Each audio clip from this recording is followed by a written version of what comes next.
여러분, 기적의 약이 있다고 가정해 봅시다. 무려 체중을 20kg 이상 줄여주는 약입니다. 부작용도 적고 효과도 탁월합니다.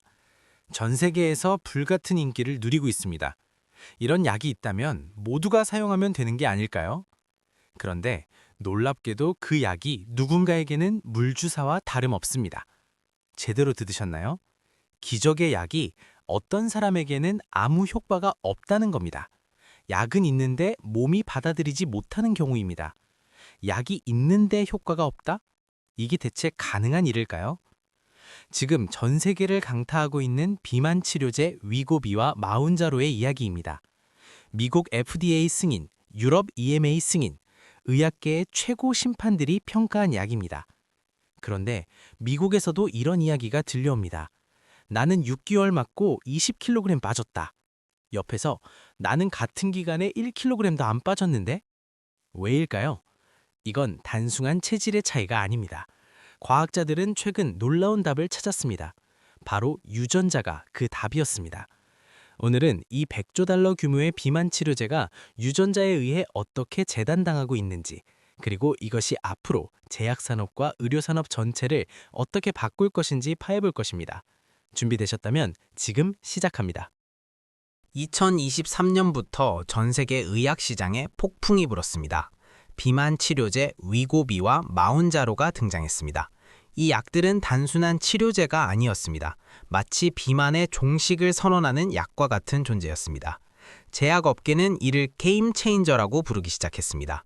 숫자를 보면 놀랍습니다. 위고비 제조사인 노보 노르디스크의 주가는 2022년 대비 약 300%가량 폭등했습니다. 시가총액이 약 48천억 달러로 기존 제약 대형지들을 모두 넘어 세계 15개사 안에 들었습니다. 마운자로의 제조사 일라이 릴리도 마찬가지로 폭등했습니다. 그런데 왜 전 세계가 이렇게 열광하는 걸까요?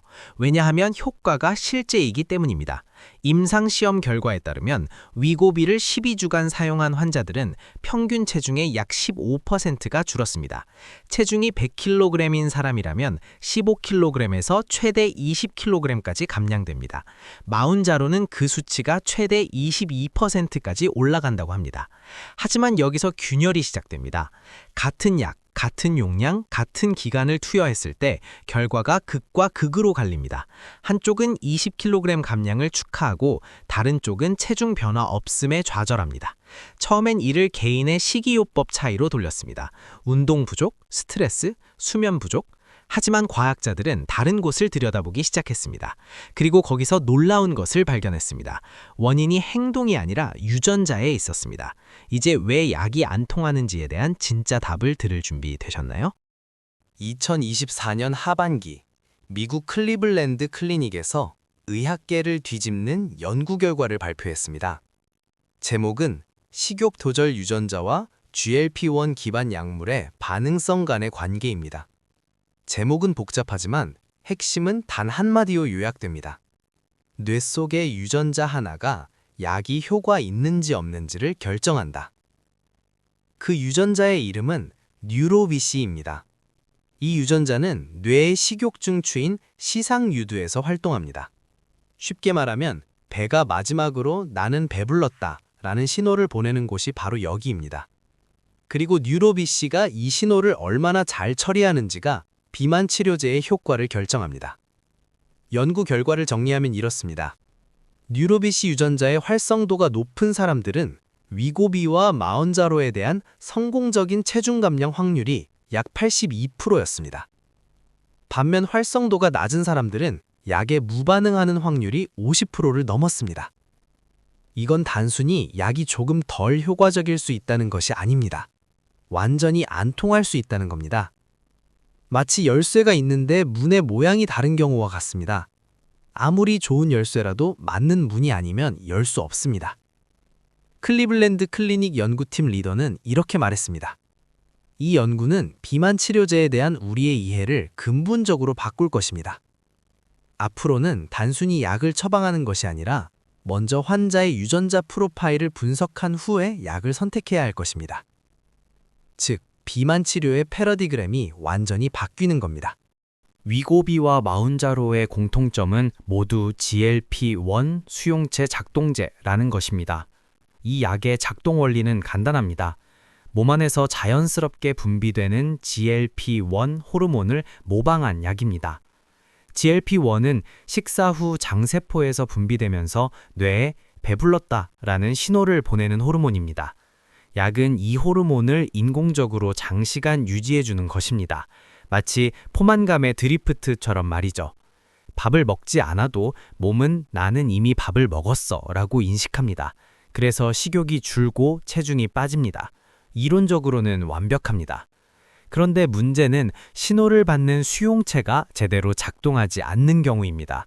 여기서 뉴로비치 유전자가 다시 등장합니다. 이 유전자는 시상유두의 GLP-1 수용체의 민감도를 결정합니다. 수용체가 GLP-1 신호에 잘 반응하면 약이 효과적입니다. 하지만 수용체가 반응하지 못하면 아무리 GLP-1을 모방해도 뇌가 그 신호를 듣지 못합니다. 이건 마치 스피커의 볼륨은 최대로 올렸지만 귀가 들을 수 없는 상황과 같습니다. 약은 스피커는 재정상으로 작동하고 있지만 몸, 귀가 받아들이지 못하는 겁니다. 결과적으로 이 사람은 약을 1년이든 2년이든 맞아도 체중이 전혀 변하지 않습니다. 여기서 핵심 시사점이 도출됩니다. 체중 감량은 이제 얼마나 먹지 않는지의 문제가 아니라 유전자가 어떻게 설정되었는지의 문제가 됐습니다. 즉, 체중 관리에도 유전자 수저가 존재한다는 것을 과학이 공식적으로 인정한 겁니다. 약을 처방한다는 행위가 곧 치료라는 시대는 끝났습니다. 앞으로는 약을 사기 전에 먼저 유전자를 검사한다는 것이 표준 프로토콜로 자리 잡을 것입니다. 이건 단순한 예측이 아닙니다. 이미 일부 의료기관에서 시범 운영이 시작되고 있습니다. 미국 메이오 클리닉과 클리블랜드 클리닉은 비만 치료제 처방 전 유전자 스크리닝 프로그램을 출시했습니다. 환자가 내원하면 먼저 혈액 검사와 유전자 분석을 받고 그 결과를 바탕으로 약을 선택합니다. 뉴르비치 활성도가 높으면 위고비나 마운자로를 처방하고 낮으면 다른 접근법을 제안합니다. 이건 단순히 약을 더 잘 사용한다는 의미가 아닙니다. 완전히 새로운 비즈니스 모델이 탄생한 겁니다. 제약산업과 유전자 분석 산업의 결합입니다. 마치 스마트폰이 통신과 컴퓨터, 카메라를 하나로 합친 것처럼 말이죠. 이제 의료도 통합의 시대로 넘어간 겁니다. 실제로 유전자 분석 기업들이 이 시장을 주목하고 있습니다. 글로벌 유전자 분석 업체들은 제약사와 협력하여 비만 치료제 매칭 서비스를 개발하고 있습니다. 환자가 유전자 검사를 받고 AI가 자신에게 가장 적합한 약을 추천해주는 시스템입니다. 이건 정밀의료, 프리시전 메디슨의 가장 직접적인 적용 사례입니다. 정밀의료란 모든 사람에게 같은 약을 준다가 아니라 각 개인의 유전자 정보를 바탕으로 최적의 치료를 제공한다는 개념입니다. 비만 치료제가 그 첫 번째 실험 무대가 됐습니다. 지금까지의 내용을 정리하면 이렇습니다. 비만 치료제 시장은 약 1,000억 달러, 약 140조 원 규모로 폭발적으로 성장하고 있습니다. 그런데 그 약이 모든 사람에게 효과적이지 않다는 것이 밝혀졌고 그 원인은 유전자입니다. 그리고 이것이 유전자 스크리닝이라는 새로운 시장을 만들었습니다. 그럼 투자 관점에서 어디를 봐야 할까요? 전문가들은 이렇게 정리합니다. 약을 파는 기업만 주목하면 안 된다. 오히려 누구에게 이 약이 맞는지를 맞히는 기업이 더 큰 가치를 가질 것이다. 즉, 제약사, 약 제조와 유전자 분석사, 약 매친의 콤비가 앞으로의 승부처입니다. 실제로 유전자 스크리닝 기업들의 주가도 급등하고 있습니다. 23andMe는 제약사와의 협력 소식만으로 주가가 30% 이상 움직였습니다. 이 시장의 성장은 이제 단순히 약의 수요에 의해서가 아니라 정밀 의료 생태계의 구축에 의해 이루어질 겁니다. 최종 질문입니다. 비만 치료제가 모든 사람의 약인지, 특정 사람만의 약인지는 이제 의학적 질문이 아니라 사회적 질문이 됐습니다. 유전자 검사 비용을 감당할 수 있는 사람과 아닌 사람, 정밀 의료 서비스에 접근할 수 있는 사람과 아닌 사람 사이의 격차, 100조 달러 시장의 진짜 균열은 여기서 시작될 것입니다. 여러분은 지금 비만 치료제에 대해 어떻게 생각하시나요? 댓글로 의견 남겨주세요.